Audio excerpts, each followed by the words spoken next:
Bonjour à tous et bienvenue sur Langue d'Asie. On se retrouve aujourd'hui, toi et moi, pour une nouvelle leçon en coréen. Et aujourd'hui, on va voir les verbes et leur forme au présent. D'abord, je vous rassure, dans l'ensemble, c'est beaucoup plus facile que le français parce qu'on n'a pas tous ces trucs de conjugaison, des pronoms personnels différents. En coréen, c'est pas du tout comme ça. Petit rappel avant, si tu as regardé mes autres vidéos avant, tu dois te rappeler qu'en coréen, le verbe, il se met toujours à la fin. Et petit truc aussi que je vais vous dire, c'est que quand on va regarder un dictionnaire coréen et qu'on va chercher les verbes, la terminaison sera toujours da. À chaque fois, on va voir le da à la fin de tous les verbes. Mais tant qu'on a ça en tête que dans le dictionnaire, tous les verbes en coréen, ils auront le da à la fin, on va pouvoir passer à la suite.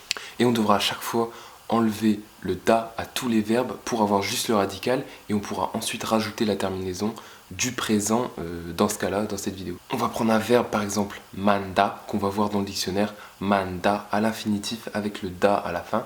Si vous avez bien suivi, pour prendre juste le radical, on va enlever da. On va se retrouver juste avec man au lieu de manda.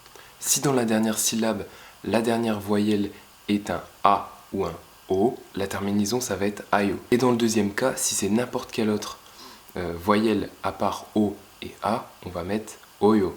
On va prendre le tout premier verbe qu'on avait dit au tout début, manda, qui veut dire être nombreux. La dernière voyelle dans cette syllabe, c'est un a. Donc, on va mettre ayo, manayo. Manayo, être nombreux au présent.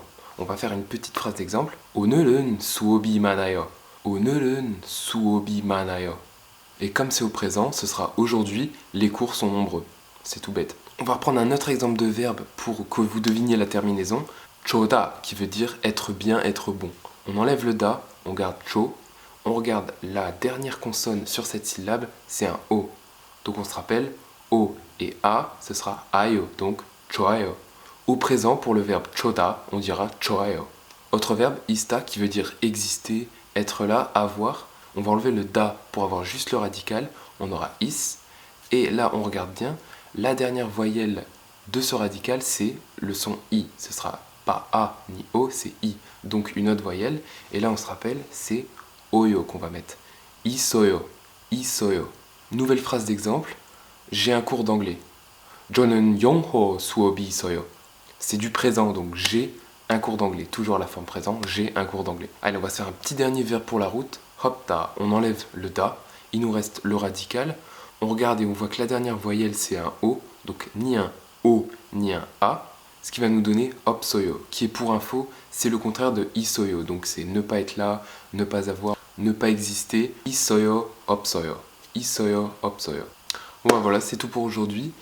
Si tu es nouveau et que tu viens de tomber sur ma chaîne, tu me connais pas encore, moi c'est Paolo et je fais des vidéos pour vous apprendre le coréen et le chinois en même temps que j'apprends moi. Si ça t'intéresse toi aussi et que tu veux apprendre le chinois ou le coréen, n'hésite surtout pas à t'abonner.